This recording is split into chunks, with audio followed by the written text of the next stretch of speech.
मेरी विधानसभा में अगर कोई कार्यक्रम चाहे सर्व हिंदू समाज के लोग हमारे जो साथी हो करवाएं, चाहे क्या बोलते हैं भीमसेना के लोग करवाएं, चाहे जैस के करवाएं, चाहे गुणमाना करवाएं, अगर वो मुझे बुलाएंगे तो विधायक के तौर पे मेरी कर्तव्य है, मेरी जिम्मेदारी है कि मैं उस आयोजन में जाऊं। बयान जो है, मैंने पहले भी कहा था कि बयान में जो शब्द चुने गए वो शब्द ठीक नहीं थे।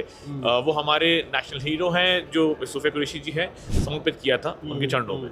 तो मैं उस परिवार से आता हूँ, तो हमारे परिवार को इस तरह से देशद्रोही नहीं हो सकता। हाँ, उनके शब्द गलत थे, उस पर कोर्ट फैसला लेगा। मध्य प्रदेश में कांग्रेस के विधायक हैं अभिजीत शाह, जो इन दिनों चर्चा में हैं। अभिजीत शाह हमारे साथ मौजूद हैं। अभिजीत जी, एक बड़ी चर्चा तेजी के साथ चल रही है कि अभिजीत शाह कांग्रेस छोड़ सकते हैं, बीजेपी में जा सकते हैं। क्या सच्चाई है इनके पीछे? देखिए, ऐसा कभी नहीं होने वाला। मेरे पिताजी अंतिम सांस तक कांग्रेस की सेवा कर रहे थे और कांग्रेस में रहे। मैं भी उसी पद चिन्ह में चल रहा हूँ, तो मैं कांग्रेस में हूँ और कांग्रेस में रहूँगा। सर, बीते दिनों आप आरएसएस के हिंदू सम्मेलन में शामिल हुए थे, तब भी ये बात निकल कर आई थी कि कांग्रेस आरएसएस के आयोजनों से दूरी बनाकर रखती है, लेकिन अभिजीत शाह उसमें शामिल हो रहे हैं। देखिए, वो जो आयोजन था उसके अंदर आप देखेंगे कि कहीं भी बीजेपी का फूल या आरएसएस का संघ का कोई बैनर नहीं लगा हुआ था। उसमें लिखा था सर्व हिंदू समाज। और मेरी विधानसभा में अगर कोई कार्यक्रम चाहे सर्व हिंदू समाज के लोग हमारे जो साथी हो करवाएं, चाहे क्या बोलते हैं भीमसेना के लोग करवाएं, चाहे जैस के करवाएं, चाहे गुणमाना करवाएं, अगर वो मुझे बुलाएंगे तो विधायक के तौर पर मेरी कर्तव्य है, मेरी जिम्मेदारी है कि मैं उस आयोजन में जाऊँ, क्योंकि मैं वहाँ का जनप्रतिनिधि हूँ। उन्होंने सभी लोगों ने वोट दिया हुआ है, तो मेरा कर्तव्य है, मुझे जाना चाहिए वहाँ। क्या आपको लगता है कि दूसरे कांग्रेस के कार्यकर्ताओं को भी इस तरीके के हिंदू सम्मेलनों में शामिल होना चाहिए? दूसरे विधायकों को, कांग्रेस के नेताओं को भी शामिल होना चाहिए?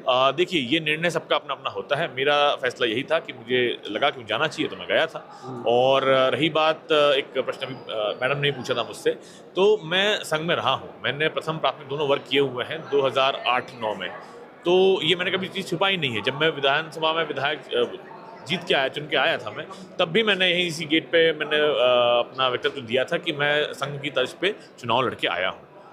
अभिजीत शाह, कांग्रेस के जो प्रदर्शन हो रहे हैं विधानसभा के अंदर, उसमें नजर नहीं आ रहा है। आज गंदे पानी को लेकर, पानी की बोतलें लेकर कांग्रेस के विधायक विधानसभा में पहुंचे। आपको लगता है कि जिन 3 मंत्रियों को टारगेट किया जा रहा है विपक्ष की तरफ से, आप उनके साथ हैं? मंत्रियों के साथ कि विपक्ष के साथ? विपक्ष के साथ। विपक्ष के साथ हूँ। उन तीनों के इस्तीफे होना चाहिए। देखिए, इसमें एक नाम मेरे काकाश जी का भी आता है, लेकिन मैं विपक्ष में हूँ, मैं कांग्रेस में हूँ। मैं हमारी जिम्मेदारी, जो पार्टी का जो दायित्व दिया जाएगा, जिम्मेदारी दी जाएगी, उसको निभाऊंगा मैं। और क्या बोलते हैं, ये मामला हाई कोर्ट, सुप्रीम कोर्ट में है, तो इस पर टिप्पणी करना ठीक नहीं होगा। लेकिन जो भी निर्णय कोर्ट का होगा वो पूरे देश को मान्य होगा। लेकिन मंत्री विजय शाह ने जो कुछ बयान दिया कर्नल सूफिया कुरैशी को लेकर, उसको आप कितना इत्तेफाक रखते हैं, यानी कितना सही? देखिए, बयान जो है, मैंने पहले भी कहा था कि बयान में जो शब्द चुने गए वो शब्द ठीक नहीं थे। वो हमारे नेशनल हीरो हैं जो सूफे कुरैशी जी हैं, और उनके बारे में कुछ चीज़ कहना, टिप्पणी करना, ये गलत था।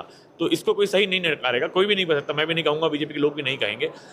लेकिन अब जो पूरा मामला है उसमें कहीं कहीं मेरे परिवार के ऊपर ही बात आई थी, तो मैंने जो एक स्टेटमेंट दिया था, मैंने यही कहा था कि मैं मकड़ाई परिवार से आता हूँ। पूर्व में एक रियासत भी रही है, और इस देश में बहुत सी रियासतें रही थी, लेकिन शायद 2 या 3 रियासतें थी जिनने अपना राज को, जो ट्रेजरी होती, वो भी भारत माता के निर्माण के लिए समर्पित किया था उनके चरणों में। तो मैं उस परिवार से आता हूँ, तो हमारे परिवार को इस तरह से देशद्रोही नहीं हो सकता। हाँ, उनके शब्द गलत थे, उस पर कोर्ट फैसला लेगा। तो आपको क्या लगता है कि विजय शाह का इस्तीफा होना चाहिए? आप तो कह रहे हैं कि शब्द गलत नहीं थे, हाई कोर्ट में पूरा, सुप्रीम कोर्ट में जो भी कोर्ट फैसला लेगा वो सबको मान्य होगा। मतलब कोई इस देश के कानून से बड़ा नहीं हो सकता, ना मैं, ना वो, ना कोई और। लेकिन विधानसभा में तो तीनों विधायकों की मांग हो रही है। कल जीतू पटवारी ने भी कहा कि हम विधानसभा के अंदर सवालों, उनके जवाब पार्टी के साथ हूँ ना। हमारी पार्टी जहाँ खड़ी होगी, मैं उनके साथ में खड़ा हूँगा ना। उसमें कोई वो तो आप भी विधानसभा में, सदन के अंदर, यदि विजय शाह का जवाब अगर हमारी पार्टी नहीं, अगर मेरी पार्टी वहाँ से वॉकआउट करेगी तो मैं भी वॉकआउट करूंगा। मेरी पार्टी वहाँ बैठ के सुनेगी तो मैं भी सुनूंगा। जो मेरे पार्टी के जो नेता प्रतिपक्ष हैं विधानसभा के अंदर, जो भी उनका निर्णय होगा वो मुझे मान्य होगा। तो अभिजीत शाह को कोई ऑफर मिला है क्या बीजेपी की तरफ से? अभी तक किसी ने आपसे संपर्क किया कि आपको लगता है कि यदि कोई बातचीत होती है तो? देखिए, मैंने आपको पहले भी कहा कि मेरे पिताजी अंतिम सांस तक, मतलब उन्हें बोन कैंसर था, और वो पार्टी के बैठकों में तब भी जाते थे सीट बेल्ट लगा के, जब उनकी हड्डी फ्रैक्चर हो जाया करती थी। तो ऐसे पिता का पुत्र होने के बाद मैं बीजेपी में चला जाऊँ, संभव नहीं है। मेरे पिताजी ने अपनी अंतिम सांस जो है वो कांग्रेस पार्टी के झंडे तले ही ली थी, तो मैं भी वही काम करूँगा।